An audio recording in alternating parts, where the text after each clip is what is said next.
আসসালামু আলাইকুম। সবাই কেমন আছেন? আশা করি সবাই ভালো আছেন।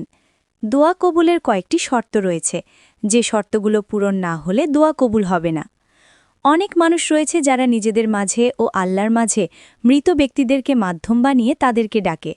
তাদের ধারণা, যেহেতু তারা পাপী ও গুনাহগার, আল্লাহর কাছে তাদের কোনো মর্যাদা নেই, তাই এসব নেককার লোকেরা তাদেরকে আল্লাহর নৈকট্য হাসিল করিয়ে দেবে এবং তাদের মাঝে ও আল্লাহর মাঝে মধ্যস্থতা করবে।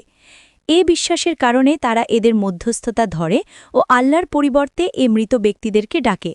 অথচ আল্লাহ বলেছেন, আর আমার বান্দারা যখন আপনাকে আমার সম্পর্কে জিজ্ঞেস করে, তখন আপনি বলে দিন, নিশ্চয়ই আমি নিকটবর্তী।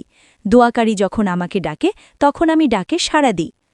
দোয়া কবুলের প্রধান শর্ত হচ্ছে আল্লাহ ছাড়া অন্য কাউকে না ডাকা।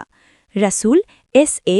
ইবনে আব্বাস রাদিয়াল্লাহুকে উদ্দেশ্য করে বলেন, যখন প্রার্থনা করবে তখন শুধু আল্লাহর কাছে প্রার্থনা করবে এবং যখন সাহায্য চাইবে তখন শুধু আল্লাহর কাছে সাহায্য চাইবে। আল্লাহ কোরআনে বলেন, আর নিশ্চয়ই মসজিদসমূহ আল্লাহরই জন্য, কাজেই তোমরা আল্লাহর সাথে অন্য কাউকে ডেকো না। জিন 18। আনাস রাদিয়াল্লাহু থেকে বর্ণিত, তিনি বলেন, আমি রাসূল সাল্লাল্লাহু আলাইহি ওয়াসাল্লামকে বলতে শুনেছি, মহান আল্লাহ বলেন, হে আদম সন্তান, তুমি যতদিন পর্যন্ত আমার কাছে দোয়া করতে থাকবে ও ক্ষমা প্রার্থনা করতে থাকবে, আমি ততদিন তোমার গুনাহ মাফ করতে থাকব। তুমি যাই করে থাকো, আমি সেদিকে ভ্রুক্ষেপ করব না। হে আদম সন্তান, তোমার গুনাহ যদি আকাশের উচ্চতা পর্যন্তও পৌঁছে যায়, অতপর তুমি আমার কাছে ক্ষমা চাও, তবু আমি তোমাকে ক্ষমা করব, আমি সেদিকে ভ্রুক্ষেপ করব না।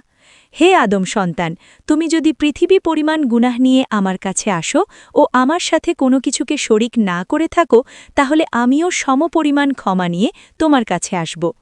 দোয়া কবুলের কয়েকটি শর্তের কথা আলোচনা করব, যে শর্তগুলো পূরণ করে মহান আল্লাহর কাছে দোয়া করলে নিশ্চয়ই আল্লাহ দোয়া কবুল করবেন। 2 হাত তুলে দোয়া করা। রাসূল সাল্লাল্লাহু আলাইহি ওয়াসাল্লাম বলেছেন, নিঃসন্দেহে আল্লাহ তাআলা অতি মহানুভব ও লজ্জাশীল। বান্দা যদি 2 হাত তুলে তার নিকট প্রার্থনা করে, তবে শূন্য হাতে তাকে ফিরিয়ে দিতে তিনি লজ্জাবোধ করেন।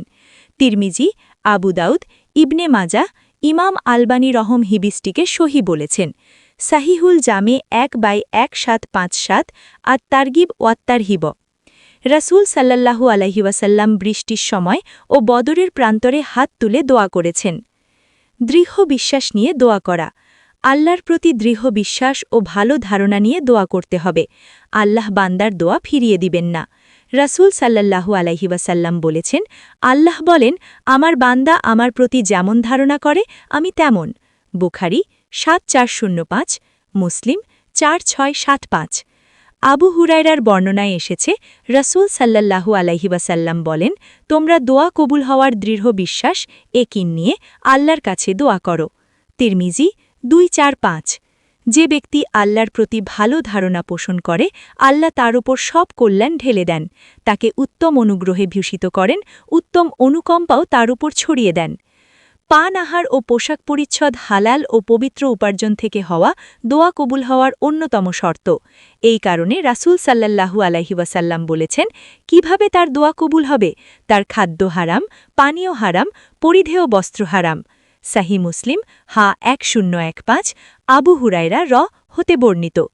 দোয়াকালে দোয়াকারীর মনোযোগ থাকবে ও যার কাছে প্রার্থনা করা হচ্ছে তার মহত্ব ও বড়ত্ব অন্তরে জাগ্রত রাখবে। রাসূল সাল্লাল্লাহু আলাইহি ওয়াসাল্লাম বলেন, তোমরা জেনে রাখো, আল্লাহ কোনো উদাসীন অন্তরের দোয়া কবুল করেন না। তিরমিজি 3479, সাহিহুল জামে 245। সীমা লঙ্ঘন না করা। দোয়ার ক্ষেত্রে কোনো সীমা লঙ্ঘন না করা, কেননা আল্লাহ তাআলা দোয়ার মধ্যে সীমা লঙ্ঘন করাটা অপছন্দ করেন। আল্লাহ বলেন, তোমরা বিনীতভাবে ও গোপনে তোমাদের রবকে ডাকো, নিশ্চয়ই তিনি সীমা লঙ্ঘনকারীদের পছন্দ করেন না। আরাফ 5। ভিডিওটি ভালো লাগলে লাইক, কমেন্ট ও শেয়ার করতে ভুলবেন না। চ্যানেলটি সাবস্ক্রাইব করে আমাদের সাথেই থাকুন।